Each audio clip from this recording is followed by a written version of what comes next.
Parece mentira, pero después de más de 50 años ligado al teatro, sigo mirando la realidad con ojos de dramaturgo. Donde otros ven únicamente ruido, yo encuentro personajes. Donde otros se limitan a indignarse, busco convertir el desencanto en palabra. Esa ha sido siempre una de las funciones más nobles de los cómicos, retratar su tiempo para que los demás puedan reconocerse en él. Porque si algo nos enseñaron Cervantes, Quevedo o Valle Inclán, es que la sátira no cambia el mundo de inmediato, pero sí deja al descubierto las costuras del disfraz. A veces basta con eso. Por eso le agradezco cada día a la vida que me siga dando temas para los que escribir. Aunque visto el panorama, sospecho que material no va a faltarme. Así que hoy, de pícaros y enamoradas. Allá por 2006, cuando los años todavía no habían aprendido a correr tan deprisa, pusimos sobre el escenario un espectáculo titulado De pícaros y enamoradas. Era una travesura teatral construida con retazos del siglo de oro, cuando el mundo se dividía entre quienes escribían versos y quienes buscaban la manera de cobrarlos, entre enamoradas que suspiraban tras una celosía y pícaros que mientras tanto les vaciaban el bolsillo a los espectadores. Han pasado casi 20 años y a veces tengo la impresión de que aquel montaje no terminó nunca, que simplemente bajó el telón para reaparecer ahora representado a gran escala y con un presupuesto mucho más generoso. Porque el escenario actual está lleno de personajes que habrían hecho las delicias de Quevedo, Cervantes o Lope, trileros que juegan con las cartas marcadas mientras aseguran que la partida es limpia, mercachifles que venden principios al peso y convicciones al pormenor, oportunistas que cambian de disfraz con la misma velocidad con la que otros cambian de opinión, y sinvergüenzas que han descubierto el viejo milagro de convertir el interés propio en virtud pública. Lo admirable es la falta absoluta de imaginación. Los pícaros del siglo de oro, al menos, poseían cierto talento literario. Había ingenio en sus trampas, arte en sus engaños, elegancia en sus embustes. El Lazarillo engañaba para comer. Guzmán de Alfarache sobrevivía como podía en un mundo hostil. Incluso los farsantes tenían una dimensión humana que despertaba una mezcla de rechazo y ternura. Los de ahora ni siquiera alcanzan esa categoría estética. Son pícaros de franquicia. Repiten el mismo libreto, los mismos gestos, las mismas excusas y hasta las mismas indignaciones impostadas. Se envuelven en banderas, siglas, consignas o causas nobles con la habilidad de quien utiliza un mantel para ocultar la suciedad de la mesa, y cuando los descubren se declaran víctimas de una conspiración universal que curiosamente siempre empieza el día después de ser pillados con las manos en la caja. Lo verdaderamente doloroso no es que existan los pícaros, han existido siempre. Lo triste es ver cómo enfangan historias colectivas construidas durante generaciones, cómo convierten en lodazal aquello que otros levantaron con esfuerzo, sacrificio y honestidad, cómo utilizan nombres que merecían respeto para proteger intereses que apenas merecen una nota a pie de página. Y uno, que ha pasado media vida entre escenarios, acaba observando ese espectáculo con una mezcla de rabia y perplejidad. Rabia porque duele, perplejidad porque la función resulta grotesca. A veces me siento incapaz de escribir una sola línea de microteatro sobre todo esto. La realidad ha decidido competir con la ficción y está ganando por goleada. Ningún dramaturgo sensato sería capaz de inventar personajes tan exagerados sin que el público protestara por falta de verosimilitud? No puede ser, dirían los espectadores, nadie es tan desesperado. Y sin embargo, lo es. Quizá por eso solo nos queda el humor, esa íntima trinchera donde refugiar la inteligencia cuando la indignación amenaza con convertirnos en estatuas de sal. Reír para no aceptar, ironizar para no resignarse, sonreír mientras contemplamos la gran bojiganga nacional, ese desfile interminable de tahúres, comediantes y vendedores de humo que confunden el escenario con la propiedad privada. Al fin y al cabo, el teatro ya nos enseñó hace siglos una verdad elemental. Todas las farsas terminan, los decorados se desmontan, los focos se apagan, los disfraces vuelven al perchero.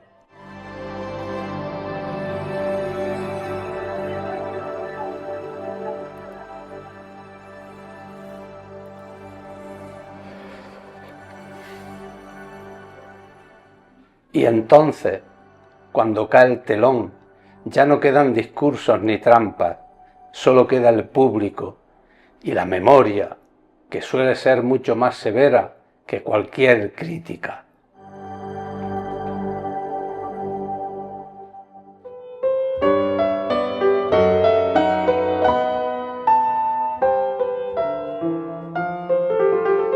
Hola, ¿qué tal, amantes de Thalía? Os doy la bienvenida a un nuevo programa de Teatrerías, la particular visión del teatro en 9 La Loma Televisión. Hoy vamos a dedicar el programa a dos partes bien diferenciadas. Por un lado, la sección escenarios se hará eco de otra versión de la casa de Bernarda Alba, la que veíamos días pasados en el Teatro Don Bosco de Úbeda al grupo linarense Statu Quo Teatro. Y después en Nuestros Creadores volverá a casa, después de bastantes años por cierto, Chema Fuentes, que hoy en México lindo está pues haciendo carrera como antes nunca la había hecho, con proyección en el mundo del audiovisual, el cine, la televisión y también enseñando a jóvenes actores. Hacemos una retrospectiva de su paso por nuestro programa con aquellas entrevistas a grandes de la escena española y de lo que ahora está haciendo en México. Espero que sea de vuestro agrado el programa número 456. Vamos a ello.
Muy buenas tardes, amigas y amigos de Teatrería. Nos encontramos en el Teatro Don Bosco de Úbeda para asistir a una nueva representación de uno de los textos más universales de nuestro teatro, La casa de Bernarda Alba, la última gran obra del maestro Federico García Lorca. Si hace apenas una semana nos acercábamos a la propuesta del grupo Diógenes de la Carolina, hoy es Status Quo, Teatro de Linares, quien nos invita a descubrir la particular mirada sobre este clásico inmortal. Un drama donde el deseo, la libertad, el amor y la represión conviven tras los muros de una casa convertida en prisión emocional para sus habitantes.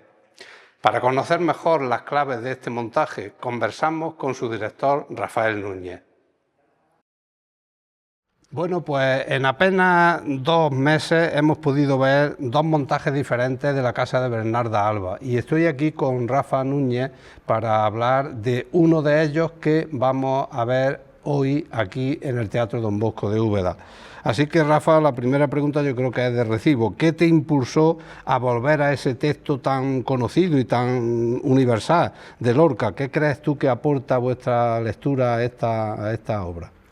Bueno, lo que me impulsó en principio fue, yo siempre he soñado con montar la casa de Bernarda Alba, sabía que llegaría el momento algún día y bueno, un grupo de actrices linarenses formaron Status Quo Teatro y bueno, eran amigas, entonces estuvimos hablando de la posibilidad de hacer algo juntos y bueno, como yo tenía el sueño de montar la casa de Bernarda Alba y ellas eran un grupo de actrices, pues dije, ya está, ha llegado el momento.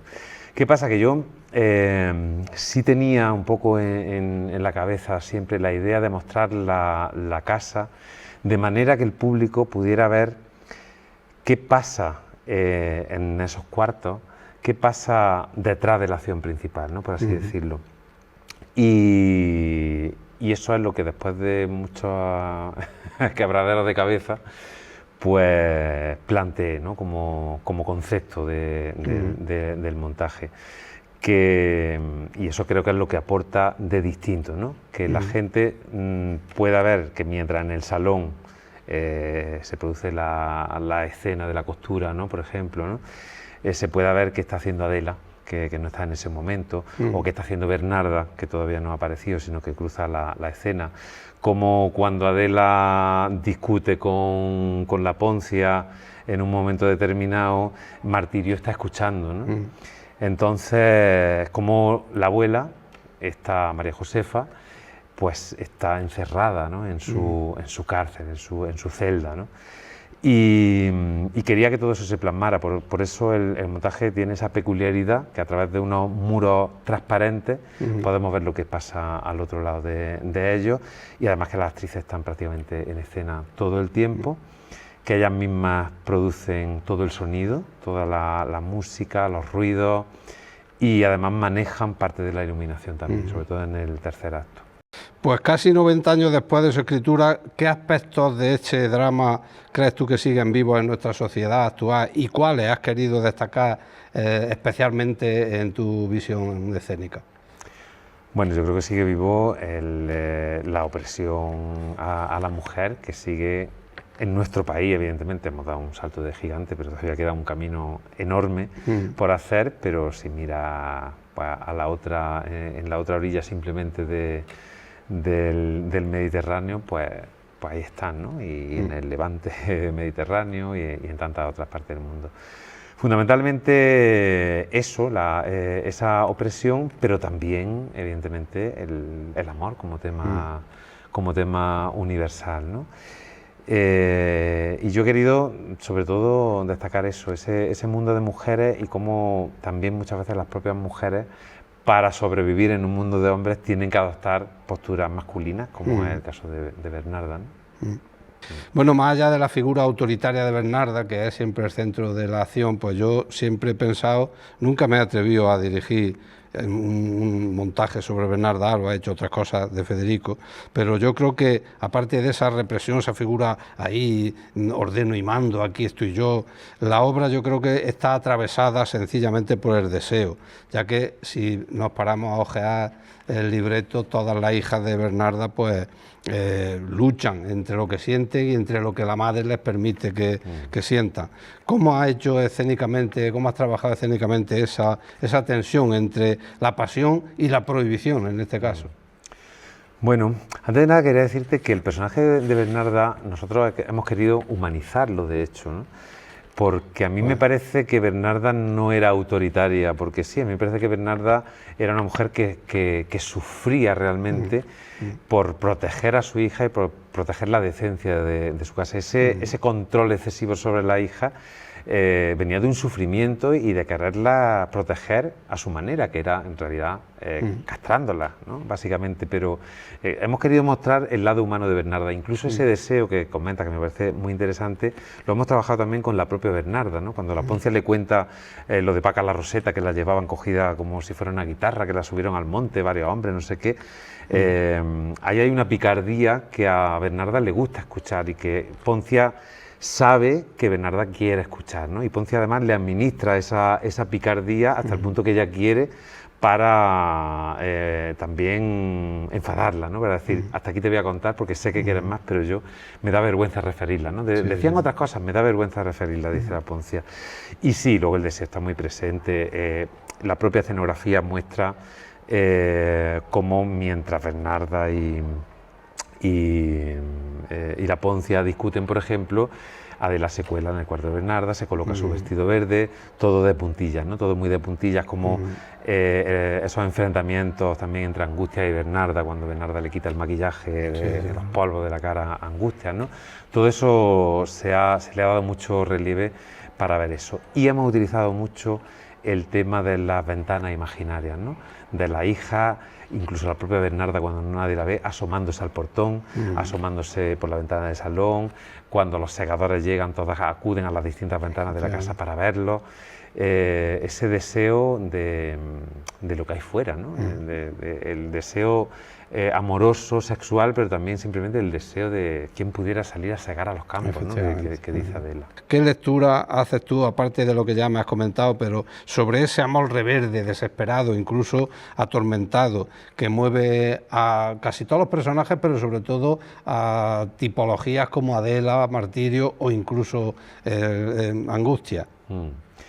Bueno, pues es que es lo universal, ¿no? Es un sentimiento universal y yo destacaría precisamente que es algo que va más allá de lo reprimible, de lo censurable, de lo que puedes racionalizar, ¿no? El deseo como algo primitivo, que es lo que siente Adela, ¿no? Este fuego que siento por pierna y boca. Me sentí, fui como arrastrada por una maroma, ¿no? Es como la novia de Bodas de Sangre, ¿no? Lorca siempre pone el deseo ahí como algo primitivo y algo que no se puede contener de ninguna manera, ¿no? Y que lo incendia todo, ¿no? Entonces, efectivamente, yo creo, claro, el tema de la represión lo que hace es que pone más de manifiesto eso, pero al final es una historia de amor. Y es una historia de amor que podría darse incluso sin el contexto de Bernarda, sin el contexto de la casa. Una hermana se casa por conveniencia con un hombre que en realidad está enamorado de otra, y al final es el amor imparable, ¿no? Es decir, por encima de las convenciones, por encima de lo económico, por encima de todo, esta es la fuerza que nos arrastra, ¿no? Y eso es lo que hace que entre sí las hermanas se traicionen y lleguen a odiarse, ¿no? Quizá por eso que me dices, el verdadero enemigo que yo veo en Bernarda es no el amor de la hija, sino ese amor pasional que ella no entiende en la hija, posiblemente. Claro. Yo creo que sí, yo creo que ella o que ella no quiere, se ha negado a sentirlo de alguna manera, ¿no? Por también, entiendo que el segundo matrimonio fue un matrimonio desesperado, ¿no? Porque quedó viuda muy joven, necesitaba otro marido. Y este marido pues claramente estaba en otras cosas, ¿no? Entonces ella renunció a eso y evidentemente no entiende que las hijas puedan arruinar toda la renuncia que ella ha hecho por darse el gusto de repente, ¿no? Ella lo concibe como un acto egoísta, ¿no? Creo yo. Bueno, y en vuestra propuesta también a mí siempre me ha gustado mucho el teatro de Samuel Beckett y por supuesto el de Federico, que también tiene estos momentos. La importancia de los silencios, de las miradas, de aquello que no se dice explícitamente en el texto, porque en esta casa los silencios incluso pesan más que los secretos. ¿Cómo ha hecho, qué importancia le has dado a esos momentos? Mucha. Yo es que en teatro del silencio le concedo mucha importancia, porque el silencio es lo que te permite buscar de dónde nace la respuesta, ¿no? Procesar. Yo utilizo un término un poco inventado, que es el silencio de procesamiento, ¿no? Hay un silencio de Hay un momento, por ejemplo, en el que la Poncia le dice: Adela, esa es la verdadera hija del romano, a Bernarda. Bueno, pues ese silencio lo hemos trabajado muchísimo, con un subtexto incluso, ¿no?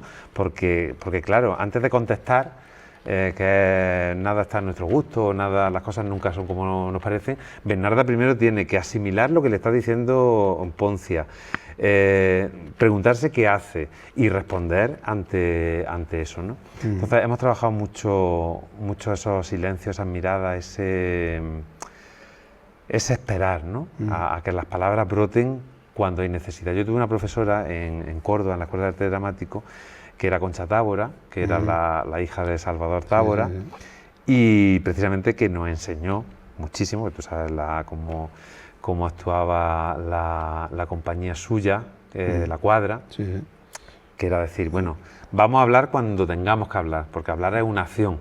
Entonces el teatro son acciones, y si hablamos, tiene que estar justificado. Es decir, el palabrerío lo mata todo, ¿no? Hay que buscar el conflicto en realidad, y hay que buscar de dónde parte esa necesidad de decir algo, no hablar por hablar. Entonces hemos trabajado mucho eso.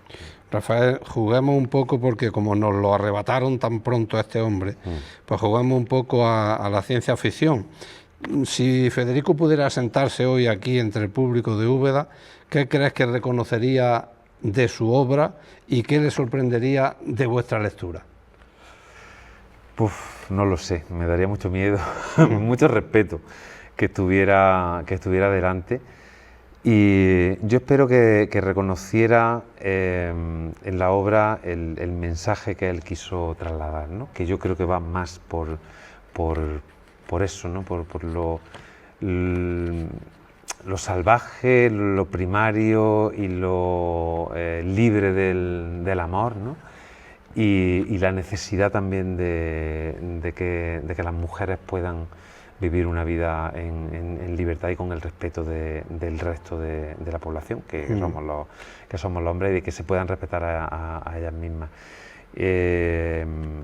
Creo que básicamente es eso, ¿no? Porque es una historia de amor, como tú apuntabas, y espero que les sorprendiera, tal vez, pues eso, un montaje que se aleja de los montajes de su tiempo, ¿no? En los que pues había un decorado, ¿no? Que era lo que se estilaba, ¿no? Que viera toda la trama, porque hay toda una trama construida por nosotros en realidad, que es lo que pasa por detrás, que no está escrita, evidentemente. Entonces supongo que eso le podría, no creo que le sorprendiera, porque con la cabeza que tenía pocas cosas le sorprenderían, pero sí, le parecería a lo mejor curioso. Y ya para terminar, Rafael, ¿qué te gustaría que el público se llevara consigo al salir del Teatro Don Bosco esta noche? ¿Qué pregunta, qué reflexión, qué emoción esperas que todavía cuando salgan y se apaguen las luces sigan rescatando en su casa? Bueno, aparte de lo que hemos dicho, porque sería redundante hablar otra vez de eso, ¿no? De que se llevaran el mensaje en sí de la obra, espero que disfruten también con el trabajo actoral, ¿no? Con que sientan la verdad con la que las actrices trabajan, porque si yo tuviera, después de todo lo hablado, que destacar algo de este montaje, es el trabajo que hay de las actrices, que es un trabajo impecable, maravilloso, son unas actrices impresionantes, con mucha experiencia, con mucho oficio, pero que se han dejado, estuvimos 1 año y medio montando esta obra muy artesanalmente, y que se llevaran la sensación de que ha merecido la pena venir, simplemente por ver a las actrices transmitirle algo de verdad, porque cuando se transmiten cosas de verdad, al final las cosas son universales y llegan. Efectivamente, pues yo creo que sí lo van a conseguir, porque tienes la suerte de contar con un elenco con experiencia y con tablas, como decimos en este mundillo, y entonces pues ahí va a estar. Pues muchas gracias, Rafael, por compartir con nosotros, con nuestros televidentes, pues las claves de este trabajo, uno más que se acerca a ese mundo y a esa historia universal que es la Casa de Bernarda Alba, y bueno, pues una historia que sigue interpelándonos de generación en generación. Completamente. Muchas gracias a ti, Vicente, un placer muy grande. Pues a vosotros vamos a dejar con unos minutos de La Casa de Bernarda Alba en la versión de Status Quo Teatro.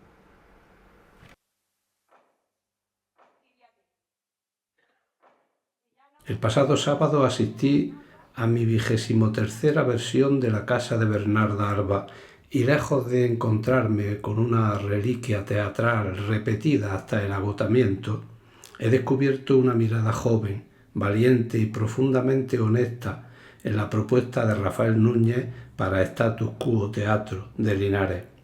Resulta especialmente sugerente el minimalismo escénico elegido por el director. Allí donde otras propuestas levantan muros físicos, esta versión los vuelve transparentes. El espacio desnudo permite que las diferentes estancias de la casa aparezcan simultáneamente ante nuestros ojos, como si el público pudiera contemplar el interior mismo de la memoria de las hermanas Alba. Nada permanece oculto y, sin embargo, todo conserva su misterio. La transparencia de los espacios revela una paradoja profundamente lorquiana. Cuanto más visibles son los cuerpos, más secretos permanecen sus deseos. Pero quizá lo más hermoso de esta propuesta sea comprobar cómo una compañía joven se aproxima a un clásico sin reverencia excesiva ni voluntad de escándalo, porque los clásicos sobreviven cuando alguien se atreve a formularles preguntas nuevas. Cambian los lenguajes escénicos, cambian las formas de ejercer el poder y de expresar el deseo, pero la necesidad humana de amar, de ser libre y de romper los muros que nos impiden vivir continúa siendo la misma. Por eso la casa sigue en pie y por eso seguimos entrando en ella, generación tras generación. No llores. Si quieres llorar, te metes debajo de la cama. ¿Me ha oído?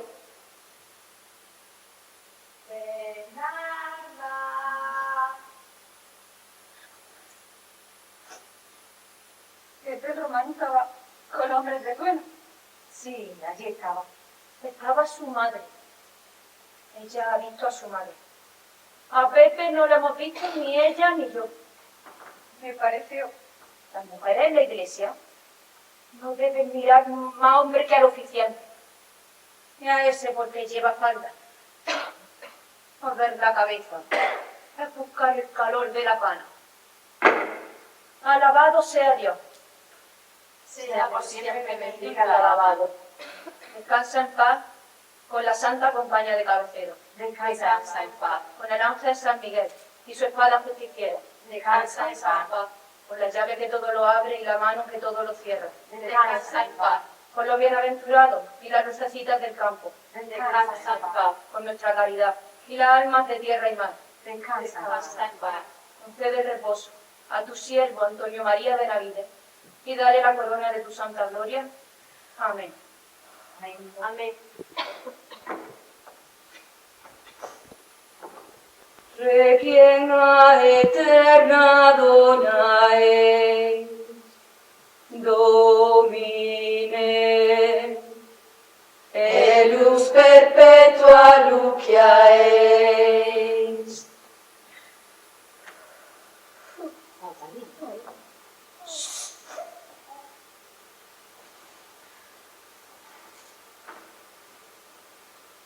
Antes los hombres me dieron esta bolsa de dinero. ¿A responso? Ojalá tarde muchos años en cruzar el arco de mi puerta. No tendrás queja. Ha venido todo el pueblo. Sí, para llenar mi casa, con el sudor de sus refajos y el veneno de sus lenguas. Madre, no hable usted así. Es así como hay que hablar de este maldito pueblo sin río. Pueblo de pozos, en el que una siempre bebe el agua con el miedo de que esté envenenada. Niña, dame un abanico. Tome usted. ¿Este es el abanico que se le da a una vida? Búscame uno negro y aprende a respetar el luto de tu padre. Toma usted el mío. ¿Y tú? Yo no tengo calor. Pues búscate otro, que te hará falta.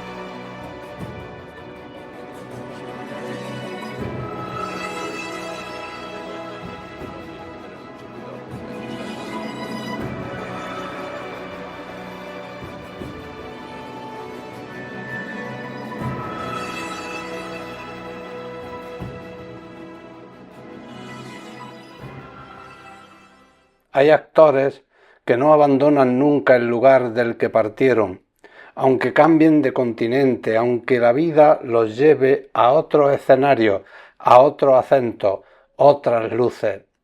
Esta noche vuelve a Teatrería alguien que un día habitó esta casa con la naturalidad de quien llega para quedarse, actor, director, profesor y creador de sueños escénicos, desde Úbeda hasta Ciudad de México, pasando por Madrid y por tantos camerinos donde seguramente dejó parte de su piel.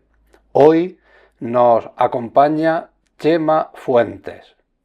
Chema, hay algo profundamente poético en mirar atrás y descubrir que todo empezó casi como empiezan las grandes historias, con un joven recién salido de la Escuela de Arte Dramático de Córdoba que aterriza en una pequeña compañía llamada Por Fin Teatro para dirigir Educando a Rita. Cuando recuerdas aquellos primeros años, ¿qué queda todavía vivo dentro de ti de aquel muchacho que empezaba a entender que el teatro no era una profesión sino una manera de respirar? Bueno, en primer lugar, muy buenas noches, saludos a todos, muchísimas gracias por contar conmigo por esta entrevista. Bueno, ¿qué queda de ese Chema? Pues queda muchísimo. Yo creo que la ilusión no se pierde, ¿no? Esa ganas de seguir trabajando, de seguir creyendo, creando. Justo cuando terminé arte dramático en Córdoba, tenía la posibilidad de pegarme un veranazo, no hacer nada, o montar yo mi propia historia, dirigir, que siempre había querido dirigir, nunca había podido dirigir, y darme esa oportunidad de ver cómo sería yo como director. Y entonces, bueno, pues fue una experiencia que me enseñó muchísimo, de la que aprendí muchísimas cosas y que me ha traído a dirigir esta obra tan fantástica de Mi Gran Noche. ¡Ay! ¡Qué calladito te lo querías, Isabel! No, a ver, mire, no se confunda, Rafael. Ahora, ¿cómo que Rafael? Alfonso. Alfonso, como se llame, yo no cené anoche con usted. Usted vino a cantarme mientras yo trataba de trabajar. ¡Ay, no, qué romántico! No, Carmen, ningún romántico. Mire, yo soy una mujer muy ocupada. Después llegaron las entrevistas, las conversaciones con gigantes de nuestra escena en Teatrería: Emilio Gutiérrez Cava, María Galeana, José Sacristán, Natalia Millán, Silvia Marsó, Antonio Dechen, por recordar a algunos, y siempre me ha parecido que entrevistar a un actor es también desnudarse uno mismo un poco delante del otro. ¿Qué aprendiste escuchando a tantos maestros? ¿Hubo alguna conversación que te cambiara silenciosamente por dentro? Bueno, pues yo llevaba 10 años, como bien dices, en Madrid. Me fui con toda mi maleta llena de sueños, pero se quedaron los sueños ahí en la maleta, porque sí vinieron algunas cosas, pero no tantas como yo esperaba o como pretendía, ¿no? Como actor tuve la oportunidad, gracias precisamente a ti, de explorar el lado de comunicador, de hacer entrevistas y de poder conocer a muchísimos compañeros y compañeras maravillosas, actores y actrices que admiraba, directores, productores. Me dio oportunidad de hacer cosas muy chulas. Luego vino la pandemia y estuve ahí explorando por internet, y bueno, la verdad que esa faceta me lo permitió el haberme ido a Madrid, el tener tan cerca a tantísima gente que admiraba. Como dices, también tuve la oportunidad de trabajar con Pedro Miguel, que lo que empezó siendo como pedirle un favor, pues terminó siendo un proyecto maravilloso, que desgraciadamente, también por mi inexperiencia y por estar en una zona de confort, no le di el vuelo que necesitaba, no trabajé todo lo que tenía que haber hecho, y bueno, pues se quedó en aquella función especial y mágica que va a ser historia de mi vida en San Lorenzo. Y luego, pues bueno, en las diferentes oportunidades en las que he tenido el placer de hacerlo, contigo, con mi padre y con otra gente en diferentes momentos, que la verdad que he sido muy feliz. Pero llega un momento de que, pues es que no estaba haciendo nada como actor, y dije, mira, llega el momento de plantearse y decir, sigo caminando contra la pared, esperando que suceda algo que en 10 años no ha sucedido, o cambio de rumbo, veo México como una opción y veo a ver qué pasa. Y así fue como decidí venirme aquí, y estoy súper orgulloso porque es que ahora van a hacer 4 años y en 4 años he tenido más carrera de la que he tenido en España. Estoy muy agradecido a México. Vivimos tiempos rápidos, lo sabes, casi devorados por las pantallas, y sin embargo tú sigues apostando por el ritual del teatro. ¿Qué puede seguir ofreciendo el escenario que ninguna otra plataforma será capaz de reemplazar jamás? Pues mira, para mí el teatro tiene una viveza, tiene una conexión con el espectador que hace que sea inmediato. Por ejemplo, ahora que estoy probando el audiovisual, grabando pues, novelas, cortometrajes, películas, no se emite cuando se graba, tiene un proceso de producción, de postproducción. Por ejemplo, este año se ha estrenado una película que grabé recién llegué, en 2023, y entonces, claro, pues ya eres otra persona, ya no está el rodaje tan vivo como el proceso, ¿no? Cuando tú te expones en un escenario, eres tú, estás ahí. Entonces, la conexión, la comunión con el público es mucho más auténtica. Aparte, el cine tiene mucha mentira, ¿no? Se repiten tomas, se pone una toma buena mía y enfrente otra toma buena de la compañera o el compañero. Y el teatro tiene que suceder, o sea, o llega la emoción o no llega. Y si se pasa el momento de la emoción y no llegó, no hay segunda toma, ¿no? Entonces, creo que eso es maravilloso. Ahora con Mi Gran Noche, el año pasado cuando hicimos la primera temporada, ¡buah!, salía gente llorando de la obra, de algo que yo había escrito y que por supuesto estaba acompañado y sustentado sobre las canciones de Manuel Alejandro, interpretadas por Rafael, pero que lo estaban haciendo los actores de una manera maravillosamente increíble. Y este año hemos vuelto a repetir lo mismo, ver ese público batiéndose las manos, felicitándonos a la salida, diciéndome que esto tiene que crecer, que tiene que ser una obra larga. Pues la verdad que me pone muy feliz, me pone muy contento y creo que eso lo tiene el teatro y eso no te lo va a dar una serie, no te lo va a dar una película, no te lo va a dar el cine y la gente. Por eso, a pesar de que cada vez tenemos más audiovisual, sí le da mucha oportunidad al teatro. Pues Chema, y ya para terminar, si pudiera hablar durante un instante con aquel Chema que salió de Úbeda cargado de incertidumbre, antes de Madrid, antes de todos los aplausos y todos los vértigos, ¿qué le diría hoy? ¿Y hacia dónde sueña caminar ahora el próximo acto de tu vida? Pues fíjate que es algo que he pensado muchas veces, que de hecho le doy mucha vuelta, mucho, porque tenemos desgraciadamente este tema de haber sabido esto, de haber sabido aquello. Ahora que vivo aquí, veo cómo me está yendo mi carrera aquí, piensa, ¿por qué no me vine antes? ¿Por qué no lo hice antes? Quizás el Chema que hubiera venido antes no es el mismo Chema que llegó aquí, a lo mejor no hubiera tenido las mismas oportunidades, o le hubiera ido incluso peor, ¿no? Entonces, pues bueno, al final las cosas suceden como suceden, están como están, y si yo conociera al Chema de entonces, solo lo único que le diría es que no se rinda, que siga peleando, que siga luchando, que siga creyendo y que confíe, que a lo mejor no es todo lo que él espera, pero le van a pasar cosas muy buenas y va a tener una experiencia increíble y que va a poder vivir de su talento, que finalmente ese talento que los artistas somos muy sensibles, muy inseguros y hay momentos que pensamos, pero realmente valdré. Fíjate, a esta persona le va genial, no para de trabajar, le dan todos los premios, tal. A mí nunca me han dado un premio, no he tenido trabajos tan importantes, tan reconocidos, pero es que eso no es realmente, o sea, eso es un error pensar así. Lo que hay que pensar es, hay gente que te está viendo, hay gente que te está descubriendo. Estoy en un país donde no tengo familia, donde no tengo amigos, entonces cada aplauso que recibo, cada valoración positiva, cada gente que ve mi trabajo y me lo valora, pues que lo atesoro en mi corazón porque realmente son amigos de tiempo, son gente que ya me conoce, son gente que quiere quedar bien conmigo, no, es gente que realmente lo está valorando. Tampoco me pierdo en las buenas críticas, soy muy autocrítico, muy exigente. De hecho, precisamente con los actores he tenido un trabajo hiper exigente, hiper disciplinado y es que debe de ser así. No concibo esta profesión sin esa exigencia, sin ese nivel de superación. Y bueno, tengo uno de los grandísimos regalos que tuve fue en el 2019 trabajar en la gala de los 25 años de la muestra de teatro de otoño y estuve a las órdenes de Juan Carlos Rubio y de las muchísimas cosas que he aprendido de este director dramaturgo es que siempre hay que querer más, no hay que quedarse en ya está, ya lo logré, ¿no? Siempre hay un escalón más, exigirse, luchar. Y entonces estoy en esa línea. Y el Chema de antes de todo esto, en algún momento de la vida pasada, le diría, lucha, lucha, no te rindas. Pues muchas gracias, amigo, muchas gracias y muchos éxitos en México lindo.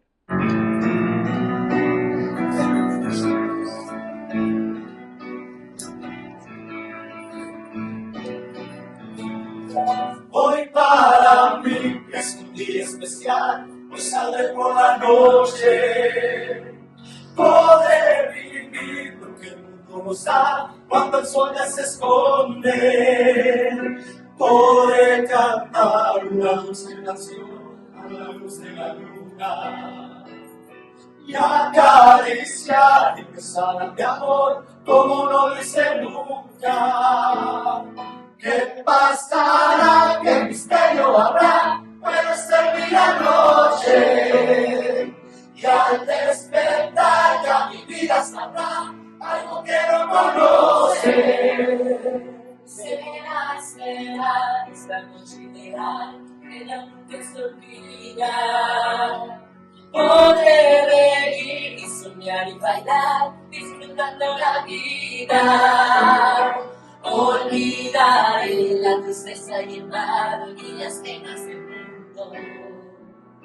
Y escucharé mis oídos cantar en la noche sin rumbo. ¿Qué pasará? ¿Qué misterio habrá? Puede ser noche. Y al despertar ya mi vida sabrá algo que no conoce. ¿Qué pasará? ¿Qué misterio habrá? Pues será noche. ¡Bravo! El teatro a veces tiene estas cosas hermosas. Uno cree que se marcha muy lejos y descubre que ciertos escenarios siguen esperándonos, porque hay actores que siguen habitando los lugares donde un día soñaron por primera vez. Aunque cambien de país, aunque la vida les enseñe otros escenarios y otros acentos, y quizá por eso esta noche ha tenido algo de regreso, de abrazo antiguo, de camerino encendido después de muchos años. Desde Ciudad de México, Chema Fuentes sigue haciendo lo mismo que hacía aquel joven que llegó un día a Por Fin Teatro, buscar humanidad bajo la luz. Gracias por acompañarnos en la distancia esta noche en Teatrería. Y recuerden, mientras exista alguien dispuesto a contar una historia, el teatro jamás estará solo.